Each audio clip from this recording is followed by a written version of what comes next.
With the phone, Dr. Youmn Hamaki, Professor of Economics at Shams University, talking about the economic status here in Egypt. Doctor? Yes. So I'm talking again about the importance of the Decent Life Initiative. We have many actually projects and measures taken. We are talking about different levels and each one is moving in parallel to the other one. And of course this is of great importance. If I'm talking about Decent Life, we have about 5.4 billion Egyptian pounds that was allocated for the preliminary phase of the Decent Life Initiative. And now it is very much clear how important this is for Egyptian citizens in general. Yes, Nashwa, actually, Decent Life Initiative can be regarded as a very important initiative towards improving quality of life for Egyptians, achieving, redistribution of income, since we used for several decades just to concentrate our efforts of development for the major cities and governorates, neglecting several governorates in Upper Egypt, for example, and in different places in Egypt.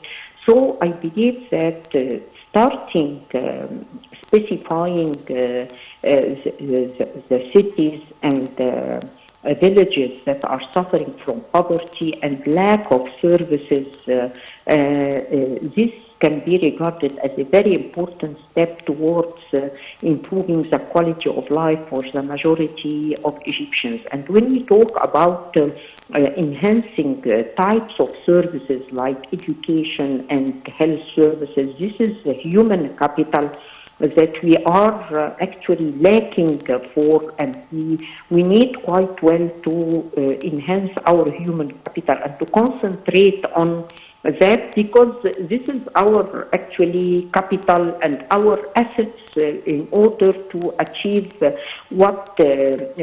our hopes for economic growth that we are looking for.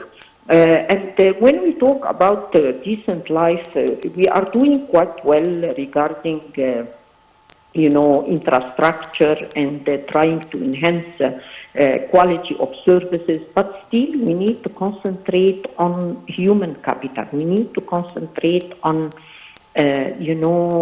building human capabilities. And according to our studies in poor villages and poor areas in Egypt, we have several field studies and experiences even in these areas that is proving, these experiences are proving that when you address, when you use the approach of economic empowerment of poor, you can achieve the best results in the short period.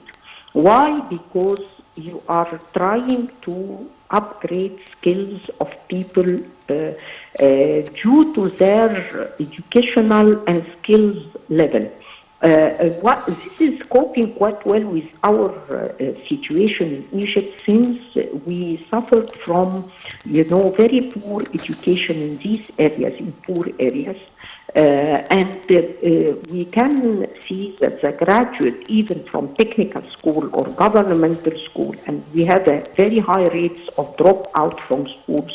So if you try to manage the situation of youth and teenagers in these areas, you can find that most of them, they are not quite well educated, they are suffering from unemployment, they are suffering from illiteracy, and the most important way to address all these challenges in one word is upgrading their skills according to their,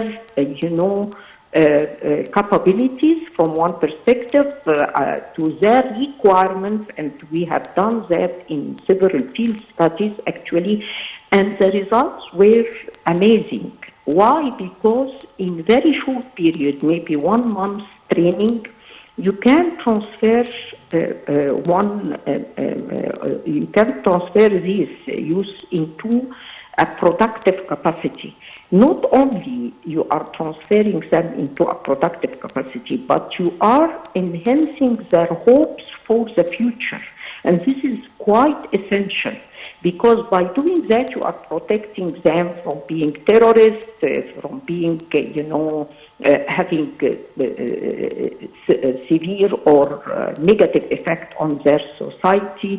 And I believe this we have to concentrate with concentrating on women, because women in these areas are suffering a lot. They are suffering not only from poverty, but the burden on women in this area is huge, taking into consideration that women are taking responsibilities and they are to large extent heading families and without actually capabilities to do that. And by addressing women properly, actually you can have very good impact on the society as well as the economic side, since you are adding productive capacity.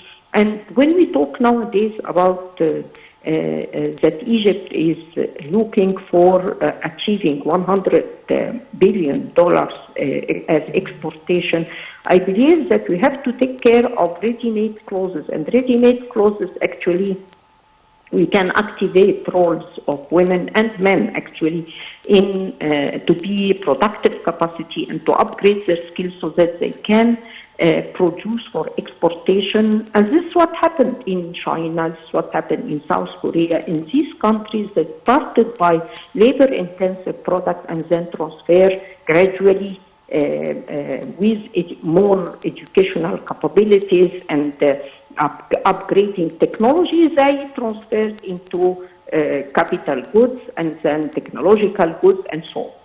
Right. Dr. Youmn Hamaki, Professor of Economics at Shams University, thank you very much for joining us. Right on, moving on to a short break, then we'll be back.